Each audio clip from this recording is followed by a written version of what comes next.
कल हमने angles topic start किया और कल उसकी कुछ बिल्कुल बेसिक सी चीजें की हैं। और वो बेसिक सी चीजें क्या हैं जरा देख लेते हैं एक दफा क्विकली। एंगल्स की नेमिंग हमने की थी। वो एंगल जो 0 से 90 के मिडिल में होते हैं उन एंगल्स को हम क्या कहते हैं? Acute angle.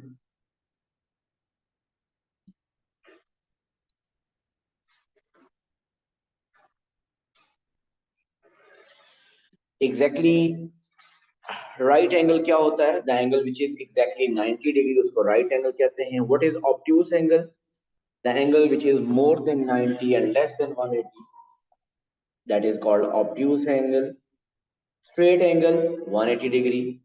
Reflex angle, the angle which is more than 180 and less than 360 is called reflex angle. Complete angle which is 360 degree.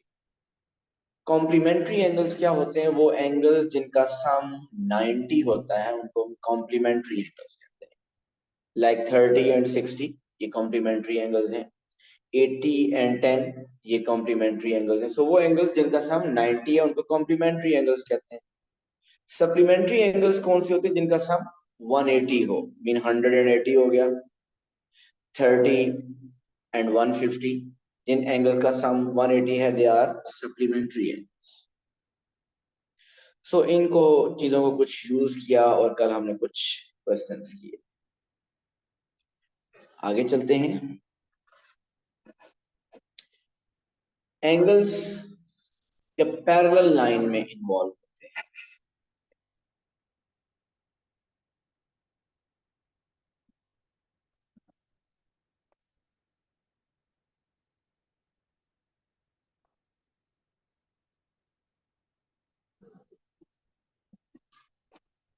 सबसे पहली बात, अगर आपके पास पैरेलल लाइंस क्या होती है? जिनकी डायरेक्शन सेम होती है, जितना मर्जी उनको एक्सटेंड किया जाए they will never meet each other.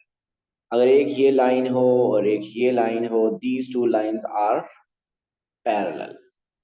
So parallel lines को जो लाइन कट करती है, एक सिंगल लाइन जो पैरेलल लाइंस को कट करती है, ऐसी लाइन को कहते हैं ट्रांसवर्सल। नाम पता होना जरूरी नहीं है बट इसको ट्रांसवर्सल कहते हैं। Transversal is a line which intersects two parallel lines. अब अगर आप देखें तो पैरेलल लाइंस आपकी ऐसे भी हो सकती हैं। ये टू लाइंस भी क्या हैं? These two lines are parallel. So इन टू पैरेलल लाइंस को भी अगर एक लाइन इस तरह इंटरसेक्ट कर रही है तो इसको हम क्या कहते हैं? ट्रांसवर्सल। सो बेसिकली जो हम एंगल्स पढ़ने जा रहे हैं, जब भी टू पैरेलल लाइंस को एक ट्रांसवर्सल इंटरसेक्ट करता है तो कुछ एंगल्स फॉर्म होते हैं। उन एंगल्स के बारे में हम थोड़ा सा पढ़ने लगे। So here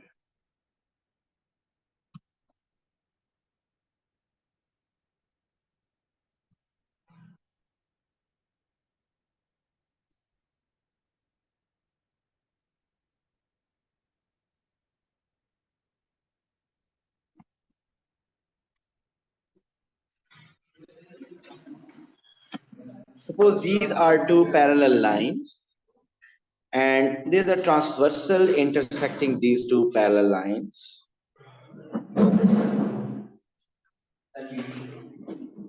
This is the transversal. वालेकुम अस्सलाम। अब अगर आप देखें तो ये ट्रांसवर्सल जब टू पैरेलल लाइंस को इंटरसेक्ट करता है सो बहुत से इसमें एंगल्स फॉर्म हो रहे हैं। अब उन एंगल्स को जरा ऑब्जर्व कीजिए प्लीज, जल्दी देखना शुरू करें। सो टू पैरेलल लाइंस मैंने ब्लू कलर में ड्रॉ की और एक ब्लैक कलर में अगर आप देखें तो एक ट्रांसवर्सल है जो टू पैरेलल लाइंस को कट कर रहा है। सो इन इस लाइन के कट करने से साइन कितने एंगल्स फॉर्म हो रहे हैं?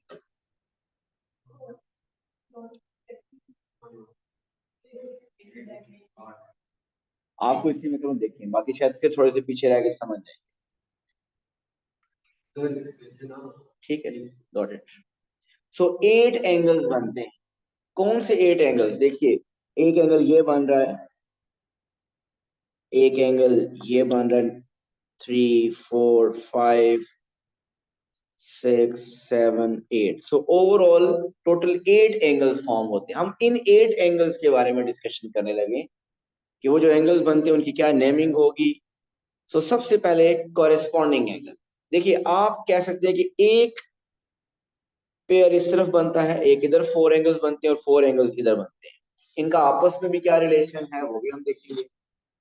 तो देखिए मैं अगर इनकी नेमिंग कर लूं कि सपोज कि this is the angle 1, this is angle 2। वालेकुम अस्सलाम। तो अगर आप साइन देखें कि जिस पोजीशन पे उधर उस पोर्शन में ऊपर वाले वो 4 जो पोर्शन एंगल्स हैं, जहां पे एंगल 1 बन रहा है उसी को के कोरेस्पॉन्डिंग यहाँ पे एंगल 2 बन रहा है। ऐसे ही है ना।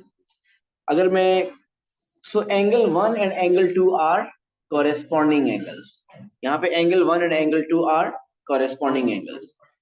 कॉरेस्पॉन्डिंग एंगल जिस आप अगर वही देखें, उधर मैंने आपको बताया कि ट्रांसवर्सल जब कट कर रहा है 4 एंगल ऊपर बन रहे हैं, 4 नीचे बन रहे हैं। तो उन्हीं के कोरेस्पॉन्डेंस में जो एंगल बन रहा है उसी की पोजीशन में, जिसका ऊपर वहां पे 1 पे बन रहा है, यहाँ पे उसी पोजीशन पे एंगल 2 बन रहा है। तो ये दोनों कोरेस्पॉन्डिंग है। अगर आप देखें इसके कोरेस्पॉन्डिंग, ये जो मैंने एंगल इसको 3 कह दिया है, इसके कोरेस्पॉन्डिंग नीचे कौन सा एंगल है? वो जो 3 के कोरेस्पॉन्डिंग नीचे कौन सा एंगल है? 4 किधर है? मीन वो एंगल कौन सा है? चले मैं लेबल कर दूं। अगर 4 5 6 कौन सा है 3 के कोरेस्पॉन्डिंग?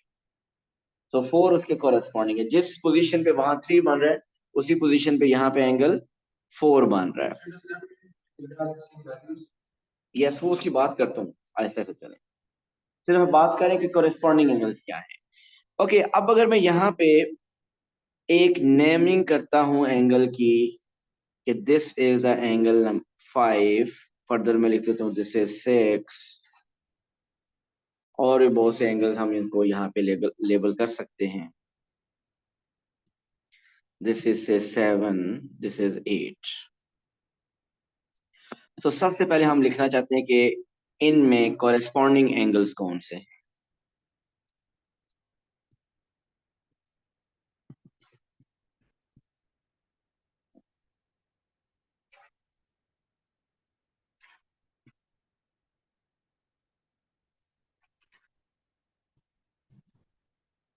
जी, कॉरेस्पॉन्डिंग एंगल्स आपने आपने पहले बताया कि angle 1 and angle 2 are corresponding angles. और कॉरेस्पॉन्डिंग एंगल्स क्या होते हैं? They are equal.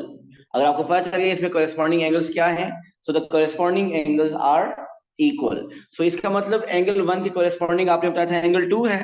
So it means angle 1 and angle 2 are equal. ये ये जो मैंने लिखा है L type, this is the symbol for angle.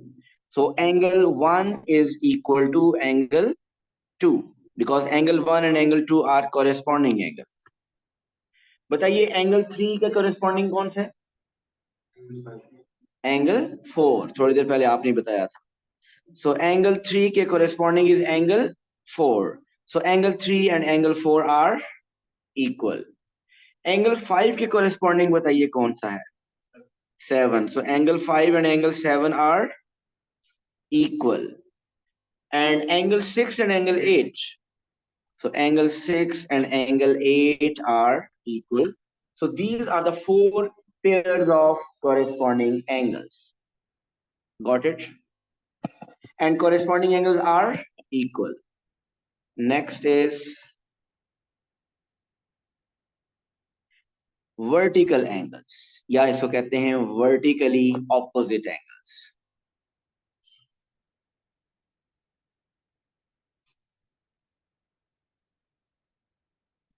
Vertical angles या इनको कहते हैं vertically opposite angles। सो इनका वैसे ताल्लुक पैरेलल लाइंस की कंडीशन होना जरूरी नहीं है। जो कॉरेस्पॉन्डिंग के लिए पैरेलल लाइंस होना जरूरी है। ये वर्टिकली ऑपोजिट एंगल्स हैं। कोई भी टू लाइंस जब क्रॉस करती हैं, कोई भी टू लाइंस जब क्रॉस करती हैं, उनके this angle and this angle, these two, यहाँ मैं लेबल कर रहा हूँ, कोई भी टू लाइंस क्रॉस करती हैं उनके जो ऑपोजिट एंगल हैं वो वर्टिकली ऑपोजिट एंगल्स या सिंपली वर्टिकल एंगल उनको कहते हैं।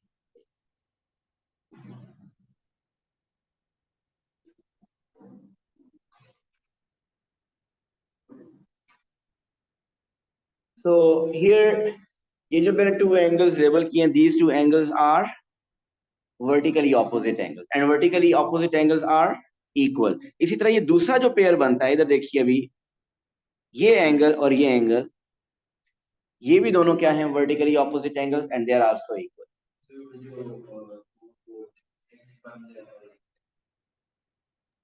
The हाँ जी, vertically opposite angles are equal to 180. No no, कोई ऐसी कंडीशन नहीं है. Vertically opposite angles are equal to each other, उनकी सम 180 होता है या नहीं, ऐसी कोई कंडीशन नहीं. सो अब आप इस डायग्राम में से बताइए कौन कौन से पेयर्स हैं जो कि वर्टिकली ऑपोजिट एंगल्स हैं. एंगल 1 के वर्टिकली ऑपोजिट एंगल कौन सा है? Angle 6. Angle 1 and angle 6 are equal because of vertically opposite angle.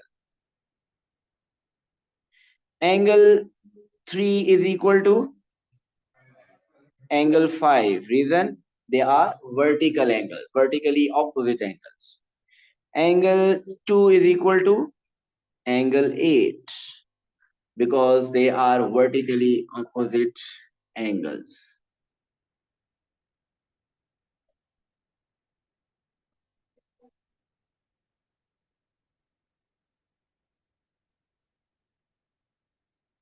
And angle 4 is equal to angle 7. So vertically opposite angle, कोई भी टू लाइंस क्रॉस करती जो opposite angles हैं उनको वर्टिकली ऑपोजिट एंगल्स कहते हैं, और vertically opposite angles are equal. So corresponding angles भी इक्वल होते हैं, वर्टिकल भी एंगल्स भी इक्वल होते हैं. Third is alternate angles.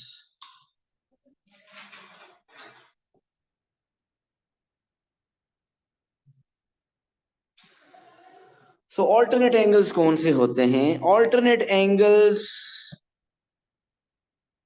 Normally एक उसके लिए वी शेप बनती है.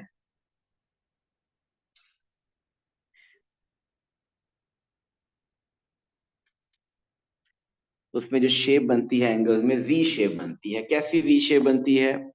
जरा ऑब्जर्व कीजिएगा साइन कि अगर मैं यहाँ पे ऐसे एक जी शेप बनाऊं, बन रही है.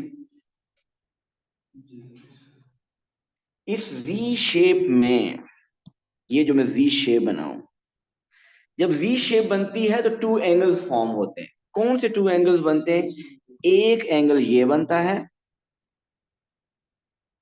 और दूसरा एंगल ये बनता है. जी जब आपकी एक शेप बनती है तो उसके वर्टेक्स में टू एंगल्स बनते हैं. ये जो टू एंगल्स हैं इनको हम कहते हैं ऑल्टरनेट एंगल्स. इधर पहले समझें क्या लिखने लगे वैसे, इधर समझें. और ये जी शेप उल्टी भी हो सकती है, ऐसे भी हो सकता है, लेकिन ये लाइंस दोनों क्या होनी चाहिए? These two should be parallel. So इसमें भी एक पेयर ऑफ ऑल्टरनेट एंगल ये बन रहा है. आगे देखिए, ये जी शेप ऐसे भी बन सकती है, थोड़ी ऑकवर्ड सी भी, मीन परफेक्ट कोई जी नहीं बन रहा होता. इसमें भी ये एंगल और ये angle, basically these two are alternate angles. ये भी जी शेप ही है बट परफेक्ट जी नहीं बन रही, लेकिन जी टाइप बन रही है. इसमें भी ये लाइंस और ये लाइंस दोनों क्या होंगी? पैरेलल होंगी. अब ये देखिए, पैरेलल लाइंस ये हॉरिजॉन्टल. अगर पैरेलल लाइंस आपकी वर्टिकल हो जाती है, मीन ऐसे कोई लाइंस बन जाती हैं, एक ये लाइन पैरेलल है और एक ये लाइन, ये दोनों पैरेलल हैं. सो अब अगर मैं इसको ऐसे ज्वाइन करूं तो अब वो शेप जो बनेगी वो सी नहीं बनेगी, ये एक एन टाइप शेप बन रही है. या अगर आप इसको रोटेट करके देखें तो वो जी बन जाएगी. सो इसमें भी जो टू एंगल्स बनते हैं, mean this angle and this angle both are alternate angle. तो जनरली आप कह दो जी शेप बनती है, लेकिन आपकी जी परफेक्ट जरूरी नहीं बने, उल्टा जी भी बन सकता है. वो पैरेलल लाइंस डिफरेंट वे से हों तो वो एक एन शेप की भी लुक दे सकता है. बट प्रॉपर्टी क्या है कि जी शेप नॉर्मली जो शेप बनती है जहां पे एंगल्स बनते हैं, पैरेलल लाइंस का होना जरूरी है. ऐसे एंगल्स को ऑल्टरनेट एंगल्स कहते हैं and alternate angles are equal. यहाँ पे जो मैंने शेप सामने बनाई है, बताइए फुरकान, ऑल्टरनेट एंगल्स कौन से टू एंगल्स ऑल्टरनेट एंगल्स हैं? यहाँ पे देख नंबरिंग कर हुई हुई है और नजर बताएं कौन सा एंगल 1 2 नाम लें कौन से 2 एंगल ऑल्टरनेट हैं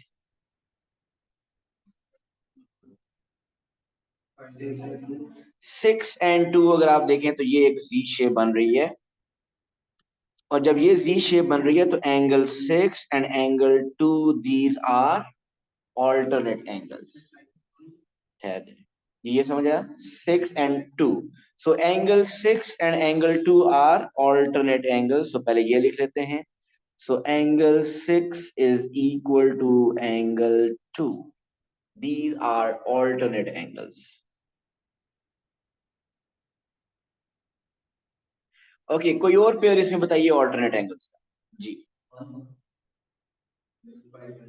5 एंड 4 देखिए 5 एंड 4 मीन ये भी एक उल्टा जी बन रहा है कोई परफेक्ट जी नहीं बन रहा लेकिन बन रहा है so angle 5 and angle 4 are also alternate angles so angle or alternate angles are equal so it means angle 5 is equal to angle 4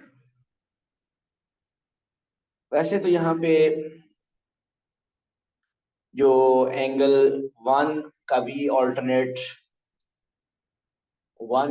alternate बनता है बट अभी हम ऐसा करते हैं सिर्फ इन्हीं टू को ही डिस्कस करते हैं सो अगर ऑल्टरनेट अगर आपको समझ आए वर्टिकली समझ आ जाए तो बाकी भी एंगल्स को फर्दर आप क्लियर कर सकते हैं बट अभी मैं ऑल्टरनेट सिर्फ उन्हीं को रिस्ट्रिक्ट कर रहा हूँ जो जी शेप और एन टाइप शेप बना रहे हैं okay third fourth supplementary angle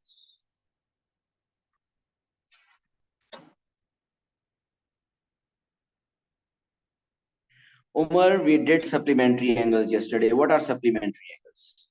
Sir, 180.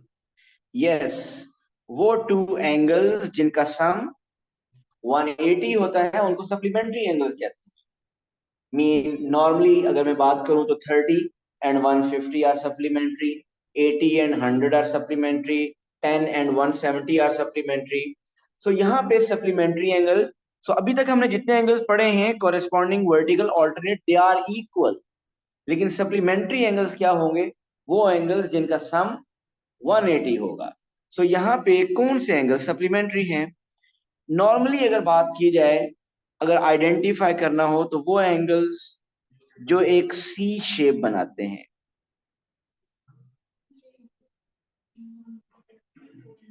वो एंगल जो एक सी शेप बना रहे होते हैं सी शेप वो जरूरी है कि सी परफेक्ट बने ये सिर्फ आपको याद करवाने के लिए सी शेप बता रहा हूं जी 5 एंड 2 सो सी शेप देखते हैं कौन से एंगल यहां बना रहे हैं ये एक सी शेप बन रही है देख सकते हैं सी शेप ये जो सी शेप है इसमें ये एंगल इस सी शेप के अंदर कौन से टू एंगल्स आ रहे हैं angle 5 and 2 in two angles का सम 180 होगा ये एंगल्स आपस में इक्वल नहीं है एंगल 5 एंड एंगल 2 का सम will be 180 so we can write angle 2 and angle 5 are supplementary you can write angle 2 plus angle 5 is equal to 180 और ये सी उल्टा भी हो सकता है ये सी शेप उल्टी भी हो सकती है सो उल्टी अगर हो सकती है तो कोई एक और पेयर बताएं 6 एंड 4 मीन इधर से जो सी आपका उल्टा बन रहा है तो 6 एंड 4 इन टू एंगल्स का सम भी 180 डिग्री होगा बिल्कुल एक minute so we will write angle 6 plus angle 4 is equal to 180 so ये वो एंगल्स हैं जो सप्लीमेंट्री जिनकी सी शेप बनती है सप्लीमेंट्री और भी बहुत है लेकिन उनको आइडेंटिफाई करना बहुत इजी है देखिए आपका एंगल्स जितने भी स्ट्रेट लाइन पे बनते हैं वो भी सप्लीमेंट्री होते हैं ऐसे ही है ना यहाँ पे एंगल 1 एंड 3 क्या सप्लीमेंट्री है कि नहीं आप देखें एंगल 1 और 3 का सम क्या होगा 180 वो भी स्ट्रेट लाइन के ऊपर है सो उनका सम भी 180 है। उनको आइडेंटिफाई करना वैसे ही बहुत ईजी है। ओके, स्ट्रेट लाइन पे एंगल्स आप बताएं कौन कौन से हैं जिनका सम 180 है। आप 4 एंड 8 भी अगर देखें, 4 एंड 8 का सम क्या है? 180। 2 एंड 7 का सम भी 180। 1 एंड 5 का सम भी 180। 3 एंड 6 का सम भी 180। 1 एंड 3 का सम भी 180। 5 एंड 6 का सम भी 180। 2 एंड 4 का सम भी 180। 7 एंड 8 का सम भी 180। तो स्ट्रेट लाइन पे बहुत से एंगल हैं जो सप्लीमेंट्री हैं, लेकिन यहां मैंने जो मेंशन किए हैं ये वो हैं जो स्ट्रेट लाइन के अलावा हैं, जो सी शेप बनाते हैं। सी शेप यहां बन रही है, याद रखिए। अगर लाइंस पैरेलल, अभी पैरेलल है हॉरिजॉन्टल, अभी सी शेप बन रही है। लेकिन अगर, वालेकुम अस्सलाम, अगर लाइंस हों, अगर आपके पास लाइंस इस तरह पैरेलल हों, अगर इस तरीके से लाइंस पैरेलल हों और ये एक ट्रांसवर्सल हो, इसमें मुझे बताइए 1 2 3 4 5 6 7 8, इसमें सी शेप नहीं बनती, इसमें इसमें यू शेप बनेगी। सो इसमें आपके पास एक यू शेप बनेगी। U shape mean like this. So इसमें यू शेप बनती है। यू शेप में कौन से टू एंगल्स आ रहे हैं अंदर? Angle 1 and 6। और इसी तरह अगर उल्टा यू हो तो 2 और 3। तो 2 और 3 इक्वल होंगे क्या एंगल्स? नो, ये सप्लीमेंट्री हैं। एंगल 2 और एंगल 3 का सम 180 होगा। एंगल 1 एंड एंगल 6 का सम 180 होगा। सो सी शेप बन सकती है, यू शेप बन सकती है। इनको नॉर्मली इंटीरियर सप्लीमेंट्री एंगल्स भी कहते हैं, क्योंकि जब ये सी शेप बनती है ना तो उसके अंदर ये टू एंगल्स होते हैं। इनको इंटीरियर सप्लीमेंट्री एंगल्स भी कहते हैं। तो आप अपने पास अगर इसके साथ इंटीरियर सप्लीमेंट्री एंगल लिखना चाहें, मीन इंटीरियर सप्लीमेंट्री एंगल्स लिखना चाहें तो वो भी आप लिख सकते हैं। और अगर अपनी पहचान के लिए सी शेप के साथ यू शेप भी लिख लें, जिस तरह आपने जी शेप के साथ एन शेप भी बन सकती है।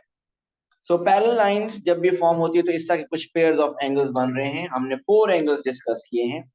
Corresponding angles exactly equal, vertically opposite angles जो बिल्कुल लाइन जब क्रॉस करती हैं तो एंगल्स बनते हैं, उनको वर्टिकली ऑपोजिट एंगल्स कहते हैं। And alternate angles normally Z shape बनाते हैं। इंटीरियर सप्लीमेंट्री एंगल्स, उनका सम 180 होता है और वो एक सी शेप बना रहे होते हैं। ओके, कुछ क्वेश्चन करते हैं।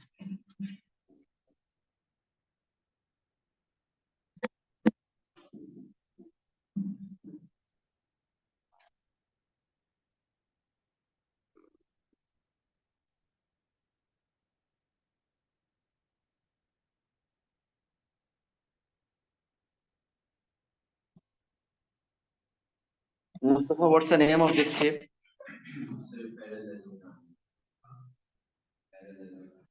Parallelogram. So it's a parallelogram, four sided shape parallelogram है।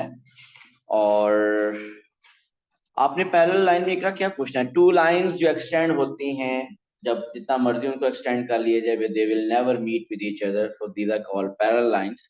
और ये जितने भी एंगल्स हमने किए हैं वो पैरेलल लाइंस वाले ही हैं। पैरेलल लाइंस अगर ना हो तो कोई कॉरेस्पॉन्डिंग एंगल नहीं बनता, कोई ऑल्टरनेट एंगल नहीं बनेगा, कोई आपका इंटीरियर सप्लीमेंट्री एंगल नहीं बनेगा। ये सारे एंगल्स किए ही हमने पैरेलल लाइन में, एक्सेप्ट वर्टिकली ऑपोजिट एंगल्स की कोई कंडीशन नहीं है। ओके, इस पैरेलल लाइन पैरेललोग्राम में इट इज गिवन के this angle is 110। What is angle X Y and Z? बताना नहीं है किसी ने। जी, इसका जनरल नाम क्वाड्रिलेटरल है। क्वाड्रिलेटरल कोई भी शेप हो सकती है जिसकी 4 साइड्स हो, कोई भी 4 साइड शेप क्वाड्रिलेटरल होती है। लेकिन पैरेललोग्राम को क्या होती है? जिसकी opposite sides equal and parallel हो। जी, इसमें Ibrahim, what is why?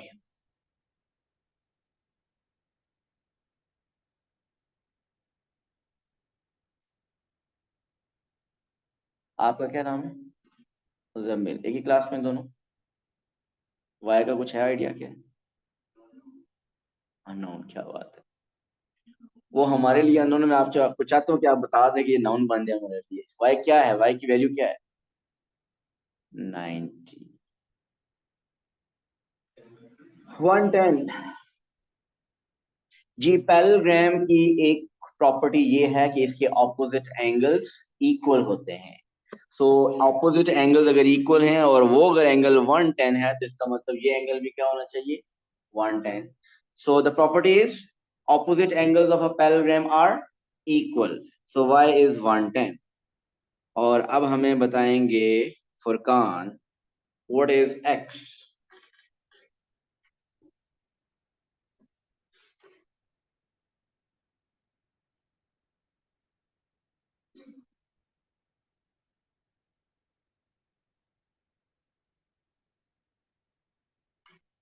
Haris, Haris कैसे? और 360 में से माइनस करेंगे, डिवाइड बाय 2 करेंगे, तो शॉर्ट नहीं है बिल्कुल सही किया, अब बताया। सी प्रॉपर्टी, आप ये देखिए कि देखिए 70 आंसर आपने बताया वो क्वाड्रिलेटरल वाला, अगर किसी को पता है कि टोटल सम 360 होता है, तो 360 में से 110 110 माइनस करके डिवाइड बाय 2 किया, बिल्कुल ठीक है। लेकिन अगर आप देखें ये लाइन और ये लाइन, ये दोनों जो पैरेलल लाइंस हैं, मैंने ये एरो जो डाला हुआ है, जहां सिंगल एरो है इसका मतलब वो दोनों आपस में पैरेलल, जहां डबल एरो है इसका मतलब वो दोनों आपस में पैरेलल हैं।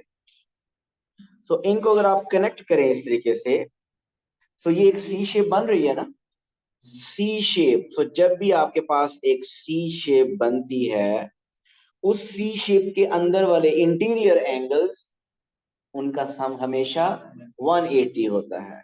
सो उनको क्या कहते हैं? उनका सम 180 होता है। ऐसे एंगल्स को कहते क्या है? Interior supplementary angles. So x and 110 they are interior supplementary angle। सो हमारे पास x आ गया 180 minus 110 which is 70। Then Mr. Syme will tell us z। Saim आपका नाम? Sir, can we take 110 and z as like a straight line and then subtract 180 from 110 and then get बिल्कुल 70? नहीं, बिल्कुल नहीं जी। कहाँ से स्ट्रेट लाइन है? आप बताइए, जी जी क्या है? 180 माइनस 110 करेंगे, क्यों? पहली बात, इकरा में जरा आपकी तरफ, आपके क्वेश्चन की तरफ भी आता हूँ। आपने स्ट्रेट लाइन के कहा के थ्रू का है जी। ये जी एंगल, आपने मुजम्मिल नाम बताया, बताइए जी एंगल। नहीं, मैं उनसे आपसे अलग पूछ लूंगा यार। अब रीजन कौन बताया फिर अगर वो 70 आपने बता दिया तो? एक्स और जेड साथ साथ हैं, ऑपोजिट है। सो एक्स एंड जी, एक बहुत आसान रीजन ये है, अभी थोड़ी देर पहले बात की थी कि ऑपोजिट एंगल्स इक्वल होते हैं। सो अगर एक्स आपका 70 है तो जी भी क्या होगा? 70 है। So there are multiple other reason as well, कि अगर इसमें भी आप सी शेप बनाना चाहें, उल्टा सी शेप बन रही है ये, सो जी और वाई का सम 180 होगा, इस तरीके से भी किया जा सकता है।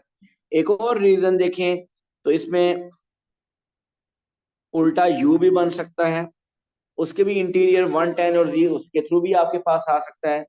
बट इकरा, आप अगर ये कहें कि ये स्ट्रेट लाइन के थ्रू मैं कर रहा हूं तो स्ट्रेट लाइन वाली प्रॉपर्टी नहीं लग सकती। ये स्ट्रेट लाइन जरूर है, लेकिन स्ट्रेट लाइन वाले एंगल्स को हमें आइडेंटिफाई करना आना चाहिए। ये देखिए, ये एक स्ट्रेट लाइन है, इस केस ऊपर ये जो एंगल है 180 है। अब अगर मैं यहाँ पे मिडल में कहीं एक एंगल आ जाए, ये x हो जाए, ये y हो जाए, तो ये क्लियरली शो हो रहा है कि इन दोनों एंगल्स x एंड y एक स्ट्रेट लाइन पे हैं। x एंड y एक स्ट्रेट लाइन में, इन दोनों का सम 180 होगा। सो बट अगर आप यहाँ पे अगर मैं कहूँ कि ये आपका एंगल सपोज मैं कहूँ 110 है और ये आपके एक स्ट्रेट लाइन पे एंगल है, तो 180 में से 110 माइनस करें, ऐसी कोई प्रॉपर्टी इसमें नहीं है। स्ट्रेट लाइन वाली, स्ट्रेट लाइन के ऊपर एंगल 180, वो एक स्ट्रेट एंगल बनना चाहिए। मैं एक और दफा क्लियर करता हूँ, ये स्ट्रेट लाइन है। सो अगर आपके पास यहाँ पे लाइन हो, सो इस एंगल का और इस एंगल का सम 180 होगा बिकॉज ऑफ स्ट्रेट लाइन। ठीक, ये स्ट्रेट लाइन यहाँ पे आपके पास, इसको कह सकते हैं। ओके, आगे चलते हैं, कुछ और एग्जांपल।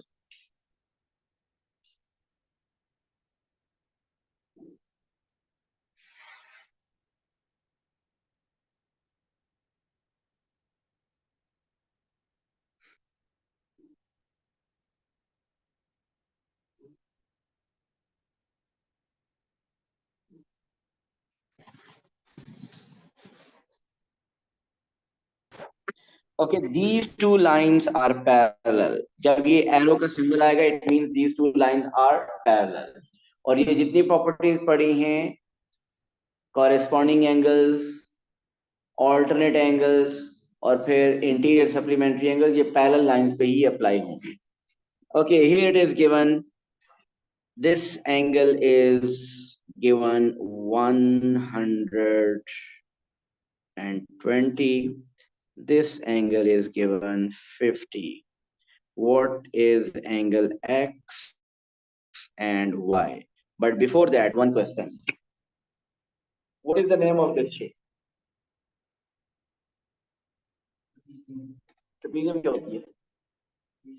यू शेप, जबरदस्त हो गया। ओवरऑल तो बिल्कुल ये क्वाड्रिलेटरल है, फोर साइडेड शेप है, इसको क्वाड्रिलेटरल कहते हैं। ट्रेपेजियम क्या शेप होती है? ट्रेपेजियम एक ऐसी फोर साइडेड शेप होती है जिसका एक पेयर ऑपोजिट साइड्स का पैरेलल होता है और दूसरा पैरेलल नहीं होता। आप देखिए, मैंने ये जो एरो मार्क किए हुए हैं, एक इधर एक, तो ये दोनों आपस में, दोनों these two lines are parallel, whereas the other pair, this one, ये वाला और ये वाला, ये लाइन दोनों पैरेलल नहीं। अगर आप देखिए, इनको मैं एक्सटेंड करूं तो they will meet at each other, and we know कि पैरेलल लाइंस डोंट मीट, जितना मर्जी उनको एक्सटेंड कर लें वो पैरेलल ही रहेंगी, वो कभी मीट नहीं करती। So this is a trapezium. Trapezium is a four-sided shape in which one pair of opposite sides is parallel and the other is non-parallel। अगर दूसरा भी पैरेलल हो जाए तो वो कौन सी शेप बन जाती है? पैरेललोग्राम, अभी जो बनाई थी। अगर दोनों ऑपोजिट साइड पैरेलल हो तो पैरेललोग्राम बन जाए। ओके जी, राकिन, क्या आप एक्स या वाई में से कुछ बता सकते हैं?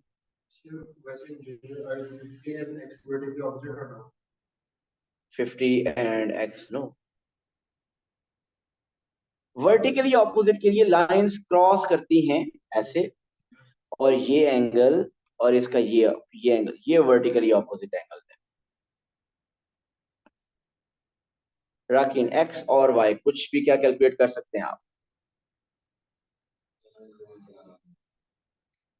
नहीं। जी बताइए।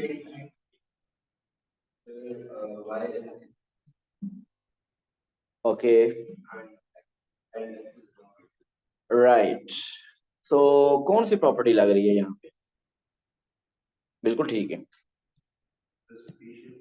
सी शेप, यहाँ पे यू शेप बेसिकली बन रहा है। अगर आप देखें, ये लाइन पैरेलल है, इस लाइन की शेप क्या बन रही है? एक यू शेप बन रही है। इस यू के अंदर टू एंगल्स कौन से बन रहे हैं नेहा? एक 120 और दूसरा y। जो यू शेप प्रॉपर्टी होती है या सी शेप प्रॉपर्टी है, उसके इंटीरियर एंगल्स जो बनते हैं उनका सम 180 होता है। सो अगर एक एंगल 120 है, तो दूसरा एंगल क्या होगा? 180 minus 120, that is 60 degree. So y will be 60 degree because 120 and y are supplementary, so y is 60 degree। जी इब्राहिम, x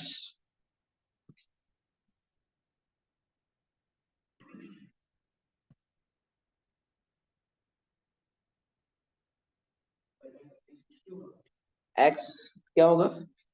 60 होगा। आप आए भी लेट हैं और लेट आने के बाद भी फोकस नहीं कर रहे। आगे आ जाए आप।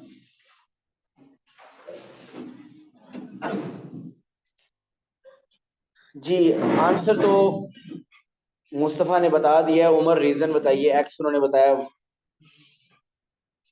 फुरकान बताइए भाई।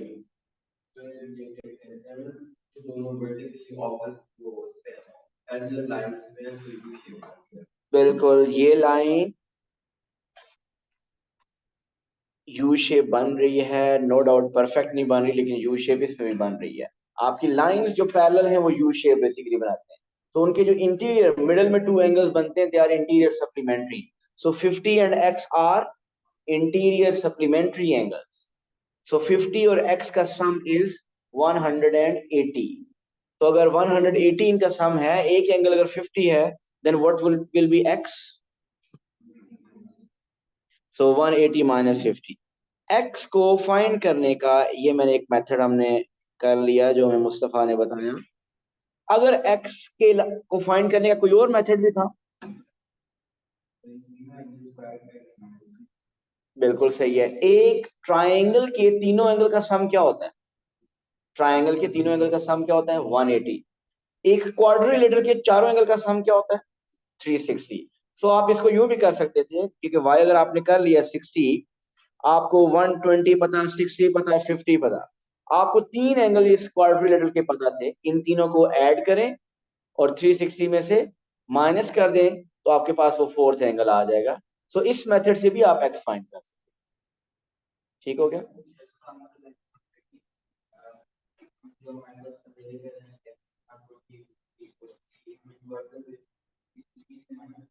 बिल्कुल, तो ये 360 में से माइनस करेंगे, यही 130 आंसर आएगा।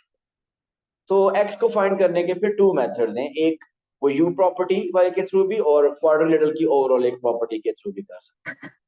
सो कल हम फर्दर इनको एक्सटेंड करेंगे। Thank you so much. अल्लाह हाफिज। नमाज नमाज पढ़ने